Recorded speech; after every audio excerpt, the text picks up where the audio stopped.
Marcus lived alone in a small apartment just outside Chicago. He wasn't a bad guy, just quiet, introverted, and obsessed with strange things. He worked as a podcast editor and spent long nights listening to old radio transmissions from the past. Most people would call it boring, but to him, it was exciting. There were whispers of a mysterious broadcast hidden deep inside old radio archives. Some people online called it the signal in the static, and nobody knew what it really was, but those who listened said they heard voices. Marcus didn't believe in ghosts or curses, but that night everything changed. It was a cold Friday in October around 2 in the morning. The wind outside rattled the window glass and the city was silent except for the hum of streetlights. Marcus sat at his desk, headphones on, replaying a 1979 shortwave broadcast. It was mostly static. But then, just after 1 hour and 57 minutes, he heard something impossible. Through the hiss came a faint voice whispering his name. He froze, thinking it was a trick of his tired mind. He replayed it again and turned up the volume. The voice was clearer now. It said, "Marcus, listen, find me." He ripped the headphones off. His heart started racing. How could a recording from 1979 say his name? His hands shook as he rewound the file, and then he noticed another sound behind the whisper. A second, deeper voice that said, "They're coming." He sat there frozen. He didn't know who they were, but the tone was enough to make his stomach twist. He turned off the computer and rubbed his face, trying to calm down. But when he looked at his phone, there was a new message waiting. No number, just one sentence. "I know what you found."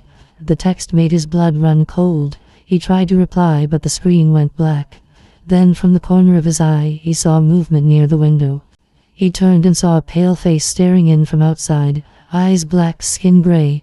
Marcus jumped back, and when he looked again, the figure was gone. His breath came out in shaky gasps. He closed all the blinds, turned on every light, and checked every corner of his apartment.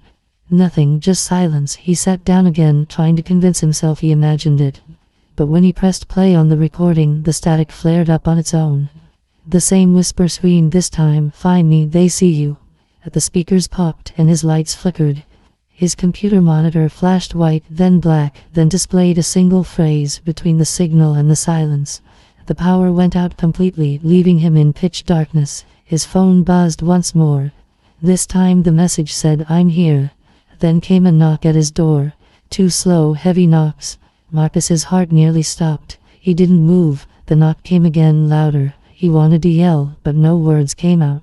He grabbed a flashlight and crept toward the door. The handle started to turn on its own. He stumbled backward and watched as the door creaked open, revealing only a dark hallway. No one was there. He whispered into the darkness, "Who's there?" But the only reply was the faint crackle of static coming from his desk. On the floor by the door was a single folded note. He picked it up. In shaky handwriting it said, "Between the signal and the silence." His radio switched back on by itself. The same whisper repeated those words again and again until Marcus screamed, "What do you want?" The lights went out once more, and he could hear footsteps in the hallway, slow and heavy, moving closer. Then, the whisper from the radio said one last thing, "They see you now." Marcus didn't sleep that night. When the power came back on, the whispering was gone, but the words stayed stuck in his mind. Between the signal and the silence, he played the 1979 broadcast again, and this time he noticed a pattern. The static seemed to form words. He started writing them down, letter by letter, until they formed a message: library, basement, door behind stacks 39. He wasn't the type to chase ghosts, but something inside him told him he had to go. He packed his phone, a flashlight, and his recorder, then drove through the empty streets toward the city library. The old building had been closed for years, but the back wing was still partially standing. The sign said, "No entry, restricted area." He parked and slipped through a broken side door. The smell of dust and old paper filled the air. His flashlight beams swept across endless rows of shelves. Everything looked frozen in time. As he moved deeper inside, the air grew colder. The quiet was thick and unnatural. He found the basement stairs at the far end of the hall, hidden behind a curtain. He hesitated but descended anyway. The wood creaked under his feet. Down below, the basement stretched into darkness. His light revealed old boxes, radio parts, and rusted reels. He followed the numbers painted on the walls until he found stack 39. Behind it was an old door, half rotten. He pressed his ear against it and heard faint static, just like in the recording. Slowly, he pushed the door open. Inside was a small room full of broken broadcast gear, microphones, receivers, cables, and in the middle stood a reel-to-reel recorder still running. The tape spun slowly, whispering through the static, "Find me, free me." Marcus leaned closer. The air turned icy cold, and then the door slammed shut behind him. He spun around, panicked, but the handle wouldn't move. He turned his flashlight toward the shelves, and that's when he saw it. A figure. Pale white, standing still between the shelves, its head tilted, eyes like holes, skin flickering like a TV screen. Marcus stumbled back, heart hammering, and the tape hissed louder. The whisper grew urgent, "Free me before they come." The lights exploded in a burst of sparks. He was trapped in total blackness, surrounded by whispers coming from every direction. He screamed, "Who are you? What do you want?" The whisper replied softly, "I was lost between the signal and the silence. Help me." Then behind him, another voice whispered in a low, broken tone, "They're here." Marcus's heart pounded so hard he thought it would burst. The room vibrated with energy, the air thick with static. He turned toward the old control panel on the wall and saw it flickering with light. He ran to it, desperate. The knobs were labeled power, signal, and link.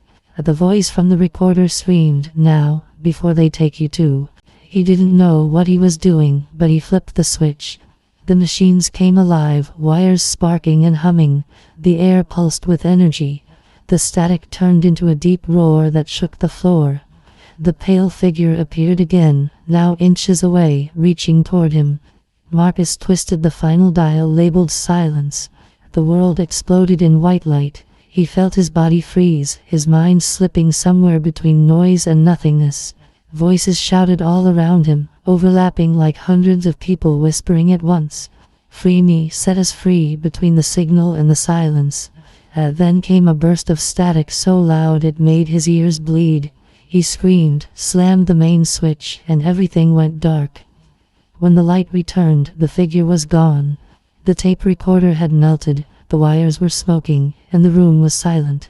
The basement door was now open.